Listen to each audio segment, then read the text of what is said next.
Good morning. This morning I wanted to talk about something a little bit different. I am going to use the cards as well. But this morning I wanted to talk about how the conflicts in the world, conflicts within our own families, in our immediate surroundings, have stemmed from us, individually and collectively. The old Hermetic saying, as within, so without, is actually quite true, but I'm going to explain a little bit about that. If we as individuals harbour hatred, mistrust, ill intentions towards other people, lack of forgiveness, fear, worry, if we harbour that within ourselves, we project that out and other people absorb that. And I believe over the last 2 years, or longer, but I think it's been a bit more pronounced over the last 2 years, that fear, worry, division, seeds of division have been sown in us as individuals and in the collective, to the point where now the whole world, Gaia, and the population of the world is now at this turning point where we can either choose chaos or cohesion. Right now, it looks like chaos is winning. And I can hear a lot of people saying, well, I can't do anything about it.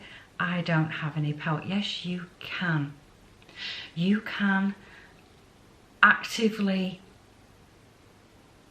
decide to change the way you think, the way that you feel, in order to affect change around you. And people go, oh, you're mental, you don't know what you're talking about.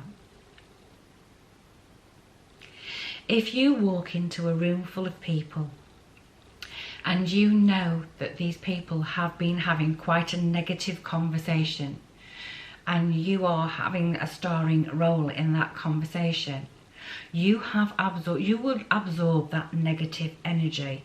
You may not have heard anything that they've had to say, but you will know, you will feel it emotionally. And in turn, that triggers thoughts in the brain, a sort of a combative thought. Well, what have I done wrong? Well, they're awful, they're horrible people. And this is how wars start. It starts from the individual, and the more individuals that are holding the politics of division within their own hearts, the more that spreads. It spreads to the people around you. Those people spread that towards the people that they know.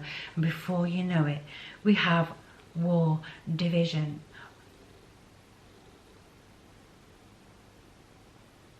And this notion that there's good and evil, and that person's nasty and that person's lovely and this person's evil and that person is mentally ill, and the reason why they've gone and done A, B and C to their population is because they are teetering on the brink of some mental health issue.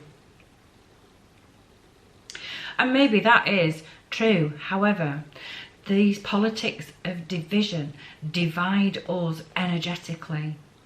It doesn't bring us back together. And right now the world is seeing chaos. So what can you do? What can you do to turn that around? You can hold peace in your heart. You can stop those mental thoughts. You can be more conscious of what you're thinking, what you are saying, the words you say. And you can practice something called heart-brain coherence. And I would urge anybody who watches this to go to the Institute of Heart Math where scientifically, they've been doing a lot of scientific experiments. There is a way to link your heart to your brain, and we manifest things through the way that we think. So where you will put your attention is where you would put your reality. So if your attention is on war and division and that person's a good person and that person's nasty, and if you place your attention on that, then you highlight the negative. So it's a case of redirecting your negative attention and turning it round to something positive, and that becomes contagious. Right now, we've had 2 years of division. We've absorbed fear. We've absorbed the rhetoric, and no time at all has gone between sort of that, all that rhetoric dying down. We haven't had any time to re-evaluate and bring ourselves back into balance before we're now hearing about war and what that could mean and all that kind of thing, and prices going up, and everybody's getting seriously worried about practically everything. We've gone from pandemic fear to abject fear in 2 years, and fear is the lowest vibrational emotion, and it's in fear that wars start. So you could go to the Institute of Heart Math, practice breathing and visualizing breathing in through your heart. And while you breathe in through your heart, find an elevated emotion. Gratitude is a really good one. Breathe in through the heart and feel the gratitude for everything that you have and every person you have in your life. And eventually you'll link your heart with your brain, and just one person elevating their emotion and changing their thought process has an effect on others. And we do know that there's been lots of research done on meditators going and meditating in war zones, and during that meditation time and for some time after, there hadn't been a bullet fired, no one died, there was no crime, because the intentions of these people meditating with love in their hearts spread love. We've had coronavirus contagion spreading around the world. We can spread love too, and it will create peace in the world and harmony, because now we need balance. And we're literally going from one crisis to another crisis to another crisis, because individually we're harbouring these negative feelings. So as within, so without. How you feel in here is reflected outside of you, and if how you feel in here is more positive, you will reflect that outside of you, and your life will be more positive around you. So I'm going to do a card from the White Light Oracle by Anna Fairchild. Now this is a new deck, and I've only had it since yesterday, and I haven't had a chance to look at it. The information in the book there's a load of information for every single card. Couldn't possibly learn all of it, so I am just going to pull one card, see what I get intuitively from it, and then read extracts from the blurb for that card. Now the nice thing about these cards is that they do have sort of a suggestion for healing on them. So whatever card comes out for this, I will read the healing suggestion.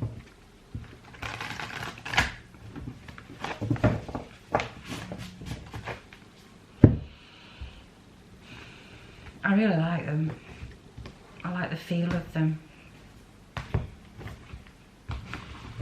So, and the backs of them all have this wolf on the back, which I really love. So, let's have a white light oracle by Anna Fairchild. What advice can you give us for healing the planet, healing the rift, healing the division, and bringing more love into the world and peace?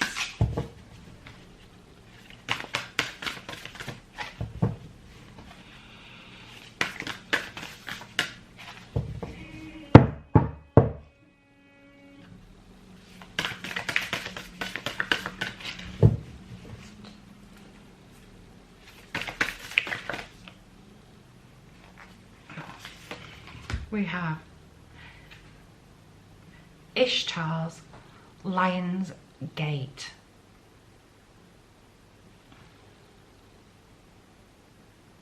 No surprise, number 44. Lion's Gate 888.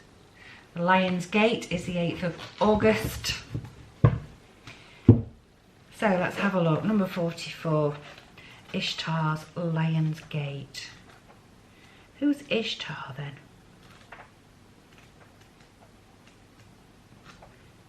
Ishtar. Ishtar is the queen of the night.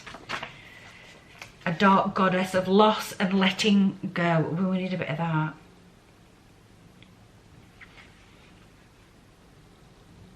Holds the keys to renewal from suffering. We need a bit of that. So what's our healing process from Ishtar, the queen of the night? Connect to your breath flowing in and out, helping you to come fully into this present moment. When you are ready, say the following prayer. May the enlightened heart that truly loves humanity bring forth the compassion, mercy, grace and protection needed, so all beings may gain spiritual benefit, freedom, truth and peace. Well, amen to that. May the enlightened heart that truly loves humanity bring forth the compassion, mercy, grace and protection needed, so all beings may gain spiritual benefit, freedom, truth and peace. That's beautiful, beautiful. So we do need to raise our own vibration. We need to raise our own vibration in order to raise the vibration of the planet, which will take us out of chaos and into coherence. I feel like I need to do a Keepers of the Light oracle, which is by Kyle Gray. That's the box. Yeah.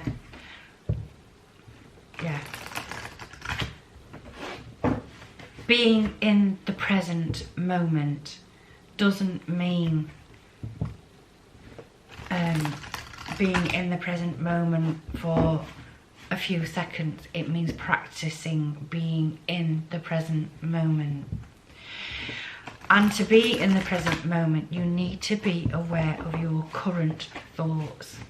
And if your thoughts are predominantly about something that's already happened in the past or something that hasn't yet happened, then you are either living in the past or you are living in, well, you're living in the past, basically. Because even thoughts about the future, worries about the future, stem from your experience from the past. And I've said this before in my earlier videos on gratitude.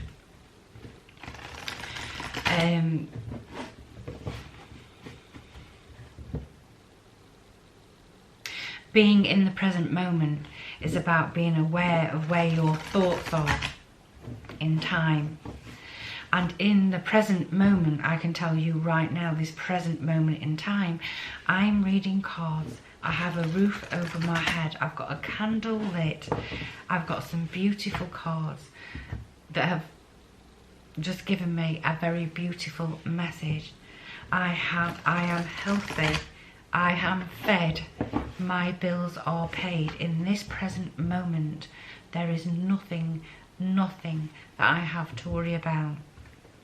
If I think about last year or 20 years ago, I'm not in the present moment. I'm in the past. If I worry about what will happen tomorrow, I am also in the past, because my experience of the past is making me worry about the future. Being in the present is about being here, now, moment by moment. And the moment you find yourself in the past or in the future, and you're worried about the past, or you're worried about potentials for the future, you are not in the present moment. And it is in the present moment that we manifest miracles.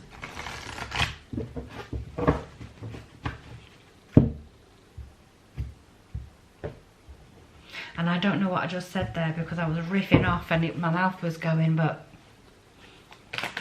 I think, okay, we've got one. We've got Kutumi. Cloak of Wisdom. You already know the answer you seek. Trust what you know.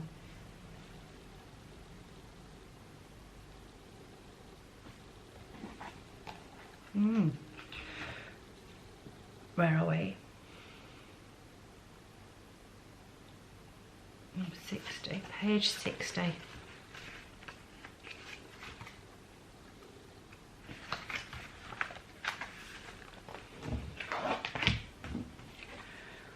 Kutumi is an ascended master who appears as a well-dressed Indian man with a golden aura. His teachings were brought to the world by Madame Blavatsky in the 19th century. Many believe he was a wandering man known as a rishi in India, dedicated to walking the path of spirit with very few material possessions. Others believe him to have been a very well-educated Sikh spiritual leader who was given a pseudonym to protect his true identity. And this is the message. Knowledge is learned.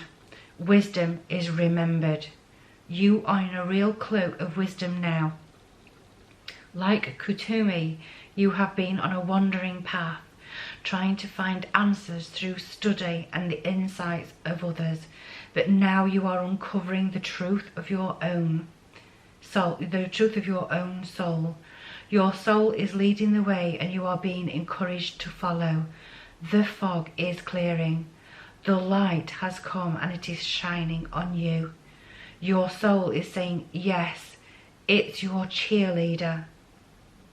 Follow it and trust the endless wisdom within you. Go, go, go. You will find your inner wisdom in the present moment. We will find peace as a collective. Right now, as a collective, as a globe, as Earth citizens, we need more people to begin living in the present moment, living in peace, living in love and gratitude, shying away from othering other people, shying away from this duality of light and good and evil. We all have good in us, and we all have the potential for evil, all of us. We all have light in us. We all have dark in us. No one is perfect. We came here imperfect and we will leave here imperfect. And along life's journey, we learn lessons. We are here to learn. And people, our ancestors that have gone before us, have seen all out war. They have seen and witnessed and experienced war. And if we are to learn the lessons from our ancestors, now is the time to do it. Because if we don't do this soon, we will have learnt nothing from the past, and we will go round and round and round in cycles of chaos and cohesion and chaos and cohesion. And right now we're in a chaotic cycle, and we can get ourselves out of that chaotic cycle. It is up to every single one of us individually. We don't have to fight. We don't have to take up arms. We don't have to kill anybody. We have to love each other.